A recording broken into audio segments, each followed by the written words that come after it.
A very good morning, everybody. Now we were working with forms.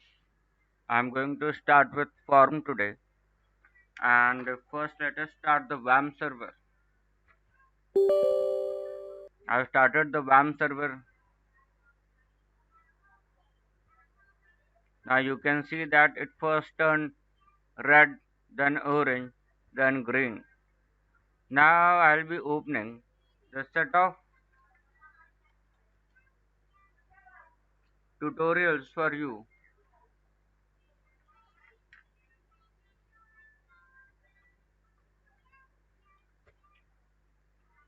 Now we were working here.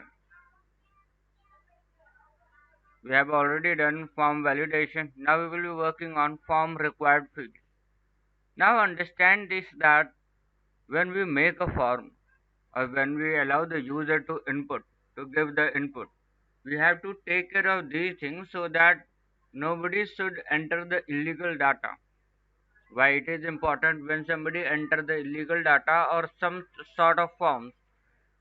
So what happens? It takes the browser, it takes the link to such a situation that shows the error and displays the error, either entering into the database or on the web page, and so that gives an error, and it is an situation where SQL injection can take place. That means hackers can attack your website and grab and modify the page according to themselves. So we have to make these form such that only and only valid information can be entered and the other information should not be allowed by the user. So which we have to take care of this. Now when we are working, when we are in the previous forms, we have seen that how we create a form. In this form we have, in this page we have seen that how we allow the user to take input. Now in this form we have seen what sort of validation and what type of validation which we are using. Now how to process such type of validation and how to cover the entire thing. So this we are going to see it in the forms required field, the final page. Now you can see that when we talk about the name, it should be required, email should be required, the website. Now let us first have a look to the form field which we are trying to work on.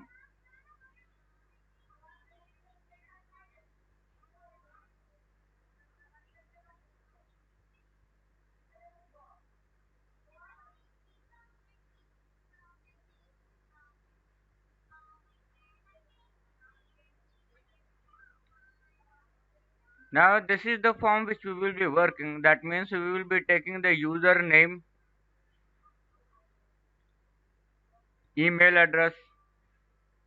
We will be asking the user to enter a website, enter the comment section, enter his gender. Now let us copy this.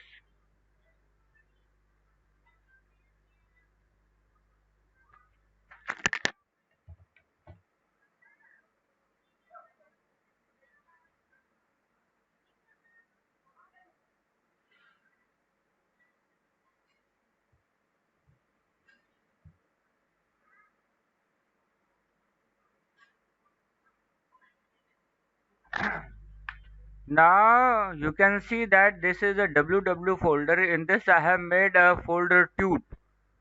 Inside the tut folder we are going to save form.php. Now when I enter this form.php, you can check this. This is a form and it is going to use method form. Now action of this page, that means when we press submit button, it will be redirecting to the same page. This is what it says. php underscore self.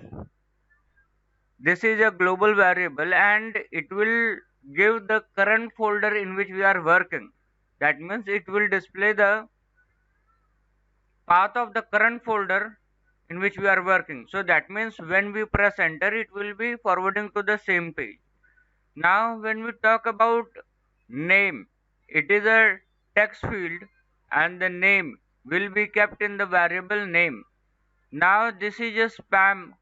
This is a part which will show the error. That means if this whatever error is defined in this will be displayed in this.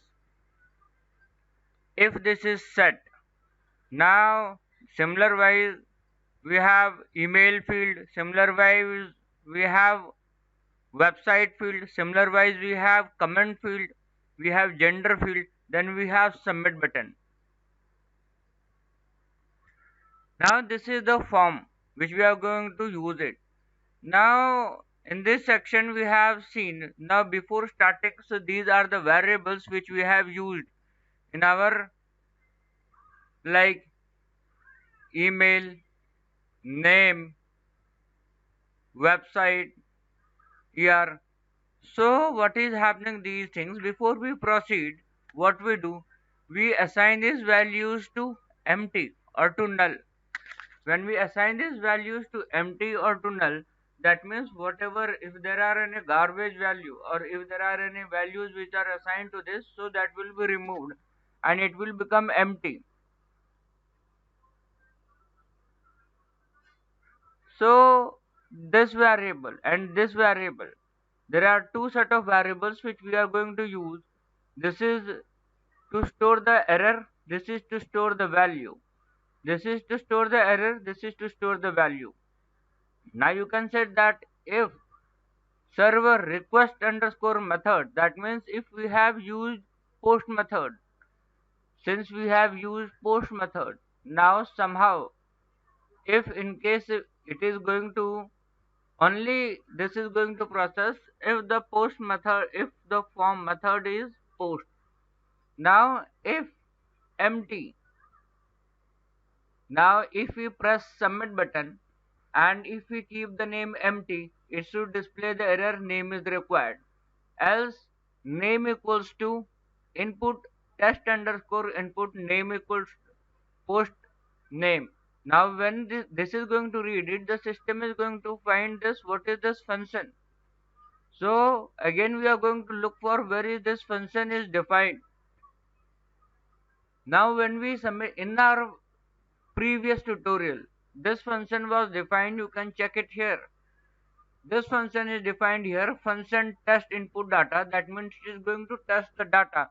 It is going to trim the value, that means it is going to remove any kind of space, strip slashes, it is going to remove any kind of slashes, HTML characters, that means it is going to remove any read, any type of greater than equal to space, any type of things which we have, it is going to read the exact value and it is going to return the data.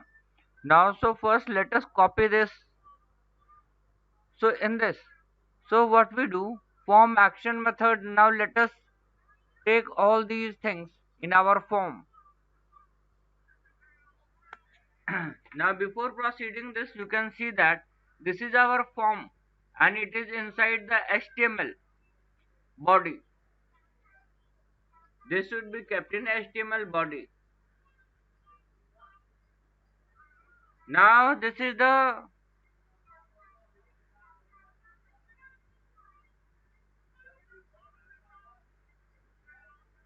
form. Now what happens? This is going to check what happens if somebody is going to press the submit button.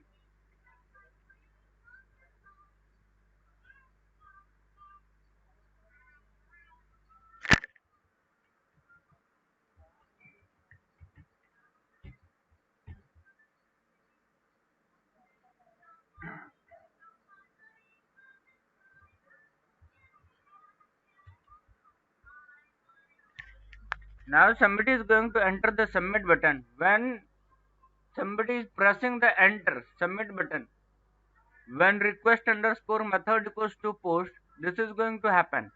Now again what we are doing is this, we have to use this function to validate the data.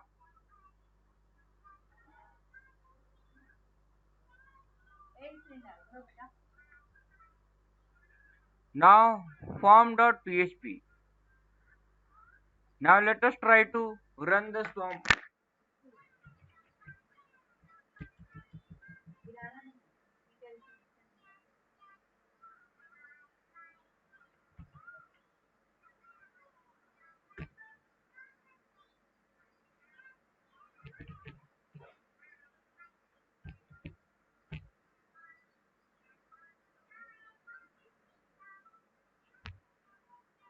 Now this is the form we have designed.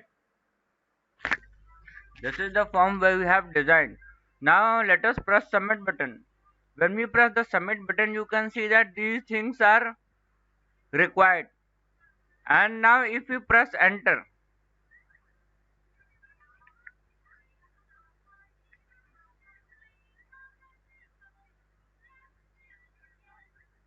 that means the data has been processed and accepted. Now on submit button, we have not further processed the data. This is what we have been working on, that this is the required field which we work. That means how we can make a form required and compulsory. This is what we are working. Now similar wise we are going to work with the URL and email part in the next section.